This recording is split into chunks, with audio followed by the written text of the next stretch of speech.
Tip your head back, all the way back until your neck complains, and look straight up. You're standing on a worn stone floor in the middle of a medieval cathedral somewhere in France, and the ceiling above you is not where a ceiling should be. It's 130 feet up. More. It's so far up that the air between you and it feels like its own weather. And that ceiling is made of stone, solid, heavy, quarried rock, arched over your head in great curving webs, held up on ribs that branch out of the tops of the columns like the veins of a leaf. Hundreds of tons of stone, floating over your head on supports that, when you really look at them, seem far, far too thin to be doing it. And here's the thing your body notices before your mind does. The walls are barely there, where you expect a fortress, thick, dark, heavy stone holding all that weight. Instead, the walls have mostly dissolved into glass. Enormous windows, stories tall, run up the sides of the building, and the whole inside is drowning in colored light, deep reds and blues pouring down through the stained glass and pooling on the floor around your feet. It should feel like a cave. It feels like standing inside a lantern.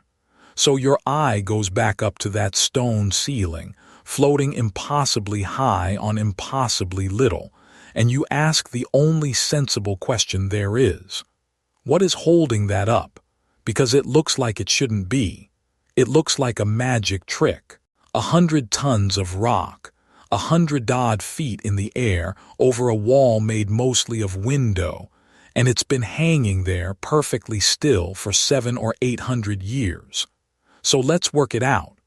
Not with wonder, not with faith, with forces. Let's work it out the way I'd work out any structure on any site. Where's the weight? Where does it want to go? And what exactly is stopping it from getting there? Because the answer is one of the cleverest things human beings have ever done with a pile of rocks. And they did it without knowing, in the way I know it, why it worked. My name's Dan. I'm a structural engineer. If you met me on a normal Tuesday, you'd find me in a hard hat and a high-vis vest, standing in front of something a lot less beautiful than this. A steel frame, a concrete core, a lot of rebar, with a laptop full of calculations telling me, to 3 decimal places, exactly how much load every part of it can take before it complains. 20-odd years I've done this, and there's one word that governs everything I do, and it's the word I want you to carry through this whole video, because the cathedral is going to keep coming back to it. The word is thrust. Here's what that means, and it's the one bit of physics you need, so let me make it simple. When you stack stone up into a wall, the weight goes straight down, and that's easy, the ground pushes back up, everyone's happy. But the moment you bend that stone over a gap, the moment you make an arch, a doorway, a vault, a ceiling, the weight stops going straight down. It tries to slide outward. An arch carrying a load doesn't just press down on the walls that hold it. It shoves them sideways, outward, trying to splay its own legs apart and burst the building open. That sideways shove is thrust. And thrust is the enemy.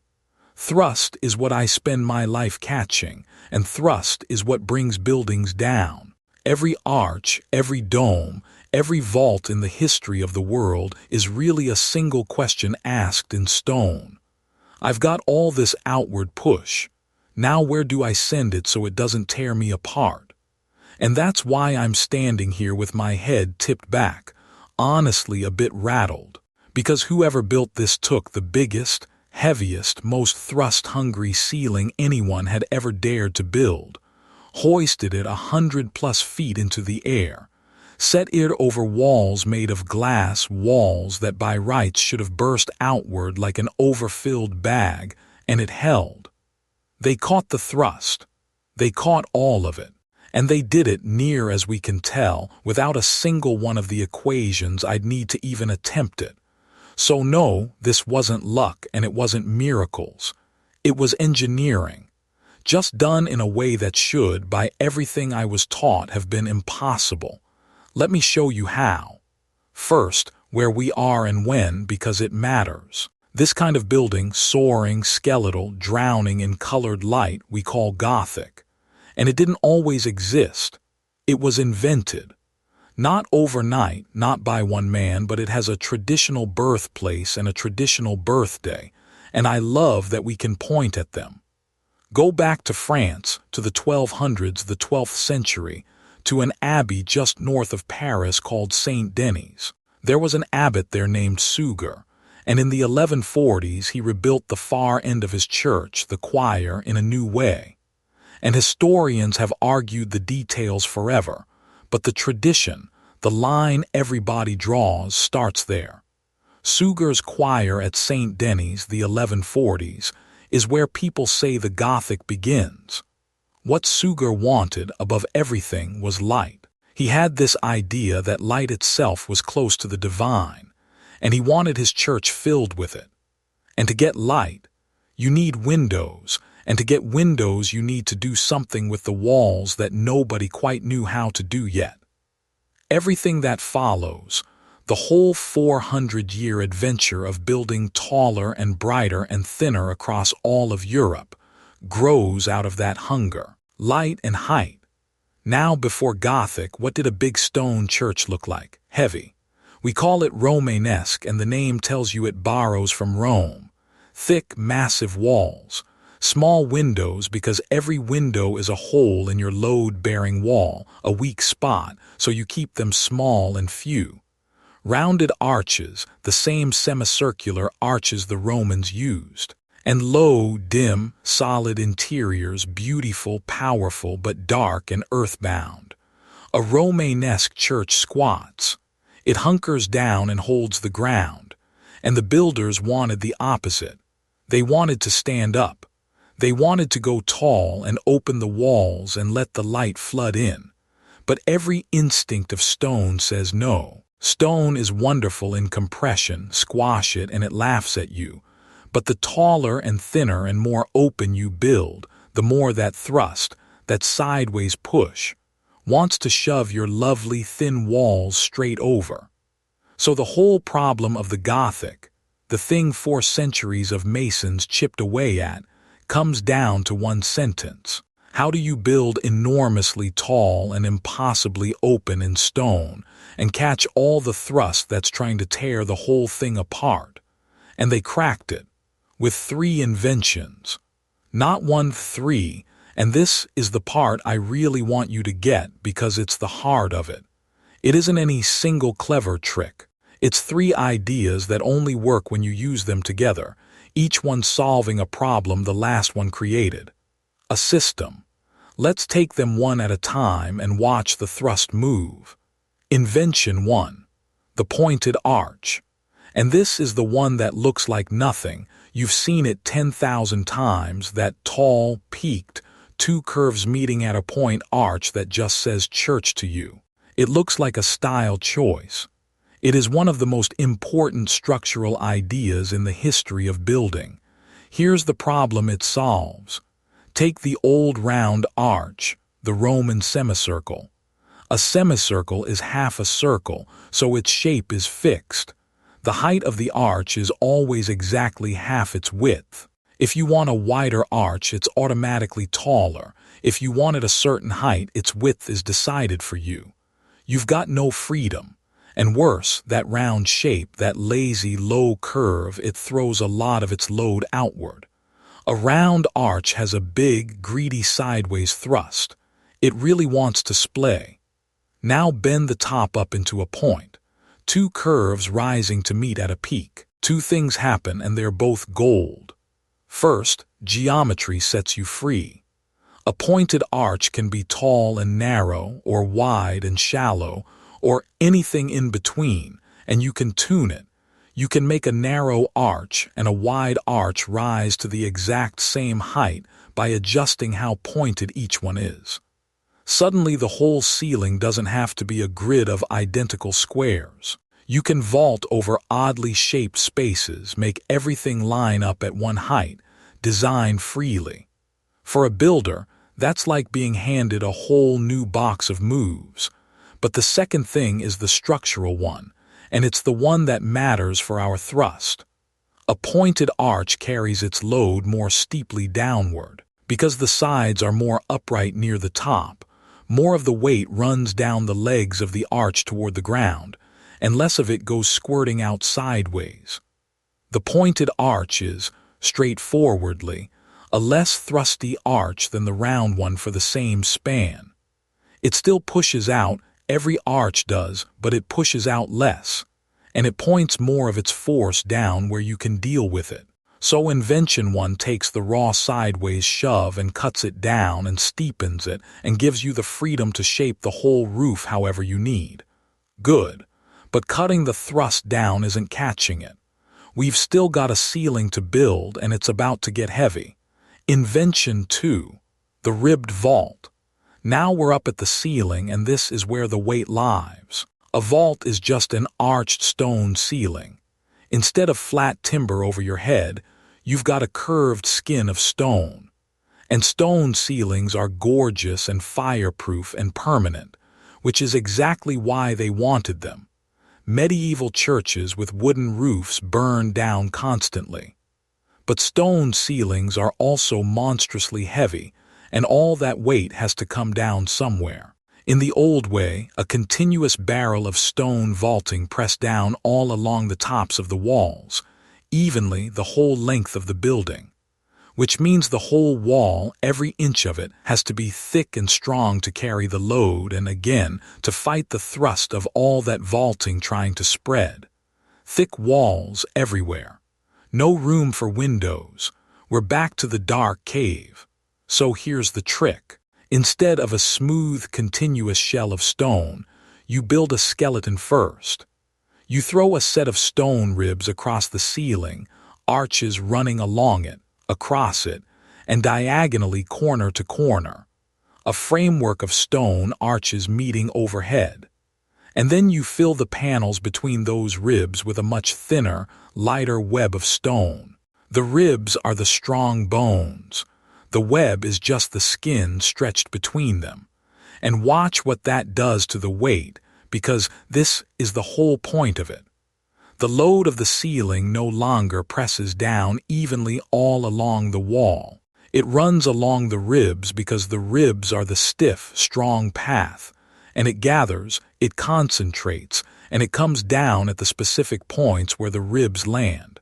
The corners of each bay, the tops of the columns. All that ceiling, funneled down onto a handful of defined points instead of smeared along the whole wall. Do you see what that gives you? If the roof's weight only comes down at points, then you only need serious muscle, a proper pier, a column, a bundle of strength at those points.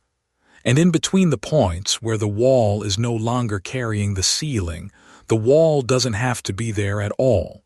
You can knock it out. You can fill it with glass. The ribbed vault turns your ceiling into something carried on legs instead of on walls. And it's the ribbed vault that finally lets the wall between the legs disappear and become window. That's your light. That's Suger's dream, delivered by structure. And you're ahead of me now because we've said it 3 times, all that concentrated weight coming down at those points isn't coming down purely straight. The vault is still an arch, a big high one, and it's still shoving outward. In fact, now we've concentrated it. So at each of those landing points there's a hard, focused, outward kick, up high on the building, 100-odd feet in the air, right where we've been busy removing the wall that used to resist it. We have, if anything, made the thrust problem worse and moved it somewhere terrifying. We've built a very tall, very heavy ceiling that is trying, at specific points high up, to push the tops of our thin walls straight out into the open air. If we don't catch that push, the whole thing peels open and comes down. So, we've cut the thrust down with the pointed arch. We've gathered it onto points with the ribbed vault. Now, finally, we have to catch it. And this is the famous one. Invention 3. The flying buttress. And of the 3, this is the one that steps outside. Think about the problem cleanly. High up on the building at each of those points, the vault is pushing outward with a hard, concentrated shove. You need to push back, you need something bracing that spot from outside, resisting the thrust, holding the wall in. The old brute force answer is a buttress. A great fat pier of stone piled up against the outside of the wall to prop it, fine at ground level. But our thrust is way up high, 100 feet up. Do you pile solid stone 100 feet up the outside of the whole building? You'd wall yourself back in. You'd block the very windows you just fought so hard to open. You'd be dark again. So here's the leap, and it's beautiful. You take your heavy supporting pier and you stand it well away from the building, out beyond the windows, out in the open, its own freestanding tower of stone rooted in the ground.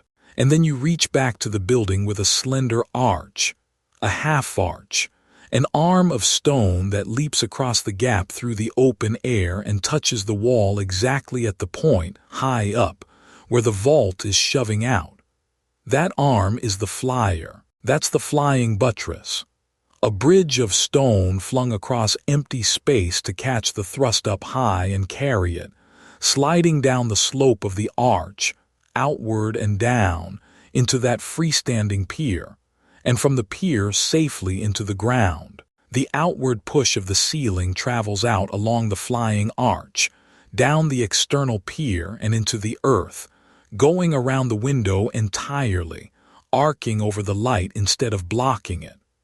The force gets caught up in the sky and walked down the outside of the building to the ground, and the wall in between is left free to be glass. That's the trick. That's the whole system closing the loop. And there's a lovely detail on top, literally on top. You'll often see a heavy, spiky, decorated pinnacle planted right on the head of the external pier, and it's easy to read that as pure decoration, a bit of medieval showing off. It's partly that, but it's also doing a job. That dead weight up there presses down on the pier and helps steer the combined line of force, the thrust coming in, plus the weight pressing down, so it stays safely inside the stone of the pier instead of tipping it over. The decoration is a counterweight, though I'll be honest with you, how much of Gothic decoration is structural versus how much is just glory and showing off is a genuine argument among historians, and I lean toward, it's both, and they didn't draw the line the way we do. Now stand back and look at the outside of a great Gothic cathedral, and you'll finally read it correctly. All those stone arms flying out from the upper walls, that forest of props and piers and pinnacles bristling around the outside. People call it decoration, and it is spectacular, but every one of those flyers is a hand, reaching up, catching a specific outward shove from the ceiling, and walking it down to the ground so the wall inside can stay thin and full of light. The whole exoskeleton is the thrust made visible. The building wears its structure on the outside so it can be hollow and bright on the inside. As an engineer, the first time that clicked for me, I got a genuine chill. It's so honest. It's the forces, drawn in stone in the air where you can see them.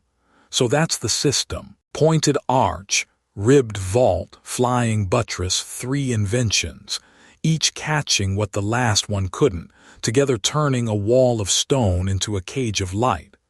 And now comes the question that, as an engineer, I cannot leave alone. How did they know? Because here's what stops me cold. I can only design that cathedral because I can calculate it. I have the theory of forces, worked out over the last few centuries, statics, we call it, the mathematics of how loads flow through a structure. I can put numbers on the thrust of that vault.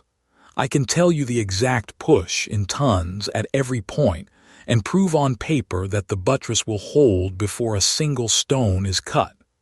The medieval master masons had none of that. None of it. The maths of forces didn't exist yet. It wouldn't arrive for centuries after these buildings were finished and standing. So how? And here I have to be honest and tell you this is debated, genuinely, by serious historians, right now, how much these builders actually understood the forces versus how much they just knew by hand and by eye what worked. But the picture we have is roughly this. They worked from geometry and proportion. Rules of thumb, ratios make the buttress this fraction of the span, handed down and refined. They worked from templates, wooden patterns for cutting each stone. They worked from experience, their own and their masters' masters, an unbroken chain of apprentices watching what stood and what sagged. And above all, they worked by building it by trial and by error, by watching cracks appear and adding a buttress, by seeing one cathedral hold and copying it, going a little taller, a little thinner, pushing their luck one building at a time.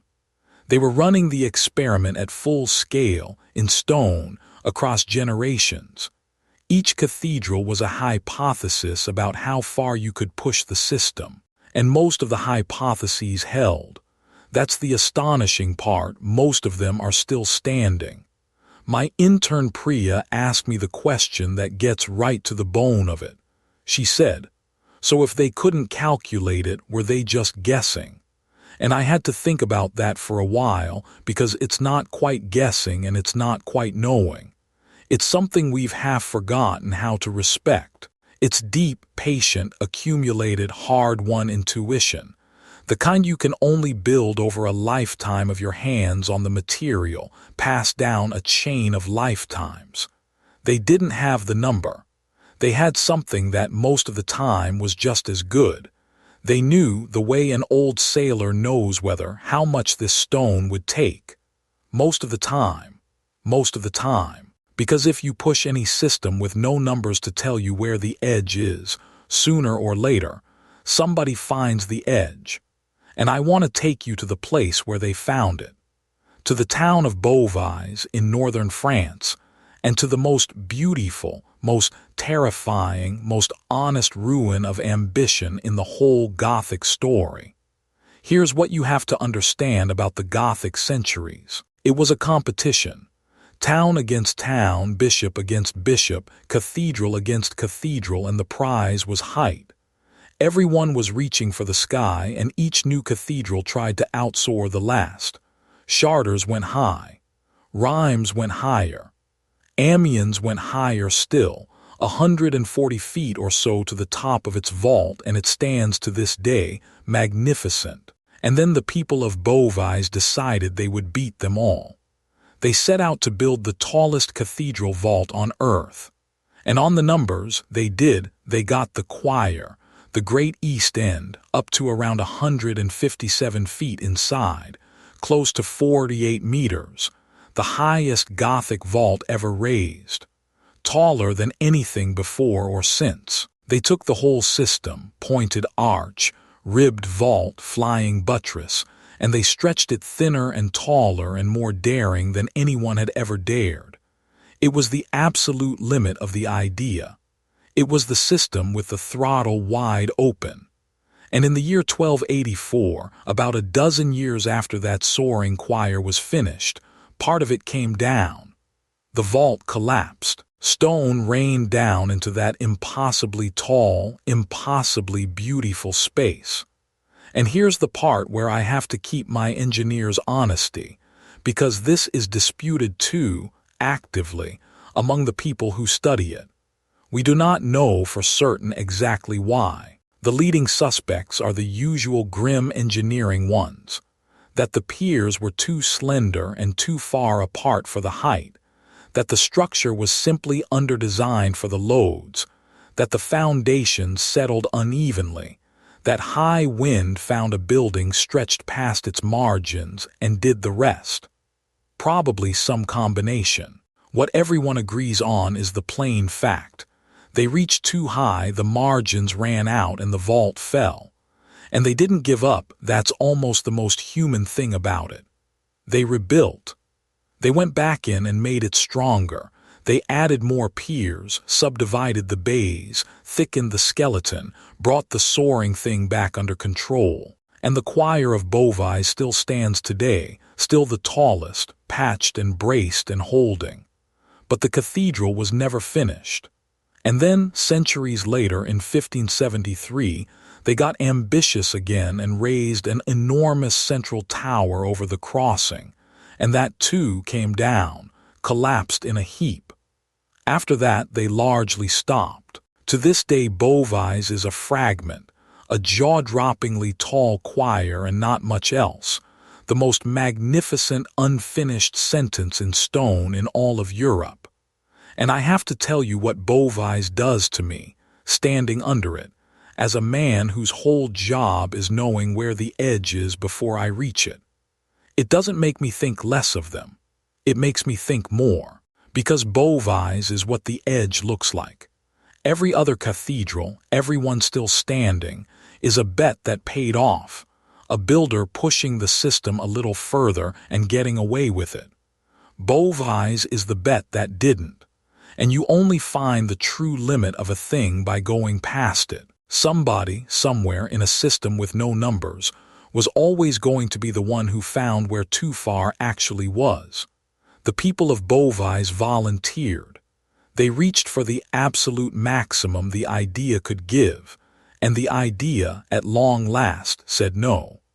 Try getting that past a modern safety inspector. And here's what I can't shake as a modern engineer when I put the whole thing together. These people did structural engineering. Real, serious, world-class structural engineering. Solving the exact problem I get paid to solve. Catching thrust, managing load, building to the edge of what the material will bear. And they did it without the one tool I would swear I could not live without. The maths. The certainty. The number that tells you before you build whether it stands. They flew blind, or not blind by feel, by eye, by inheritance, by nerve. They ran the calculation the only way they could, full scale in stone, and if they got it wrong it fell and the next builder learned from the rubble. That's not a lesser way of engineering. In some ways it's a braver one. When I sign off a structure, I do it knowing. When a master mason at Beauvais gave the order to strike the centering and let that 150-foot vault stand on its own for the first time, he did it not knowing, betting his life's work, and sometimes the lives of his men, on an intuition he could not prove. Every cathedral that's still standing is one of those bets, held for 800 years. And that's where I want to turn it around on you, because I didn't bring you into this cathedral just to admire the ceiling. There's something in this story that isn't really about stone at all. It's about how you build anything ambitious when you don't have the numbers.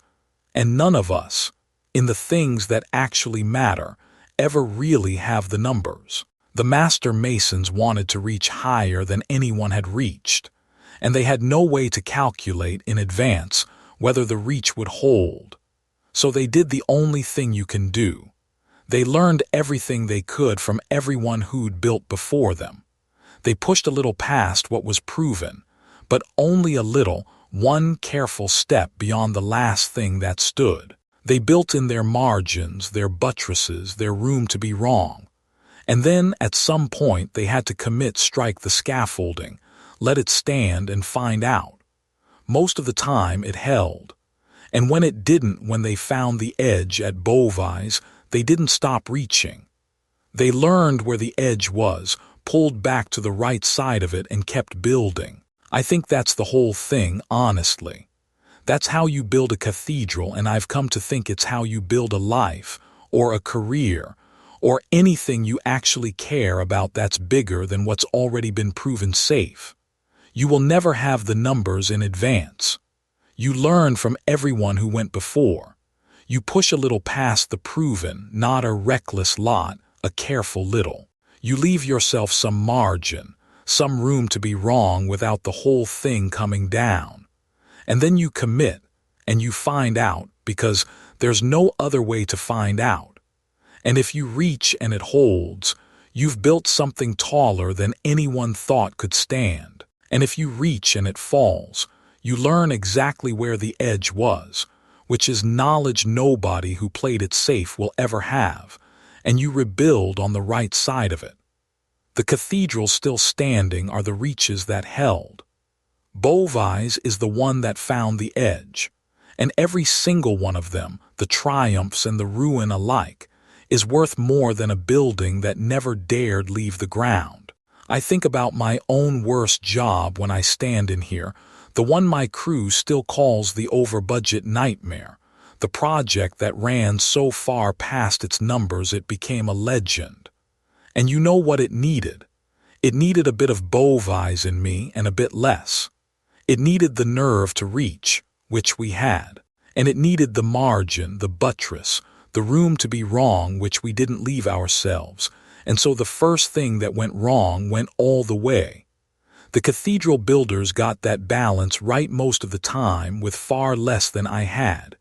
Reach and margin, ambition and a way to survive being wrong. That's the whole trick.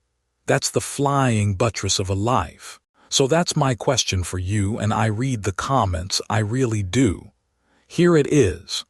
When have you reached for something you couldn't calculate in advance?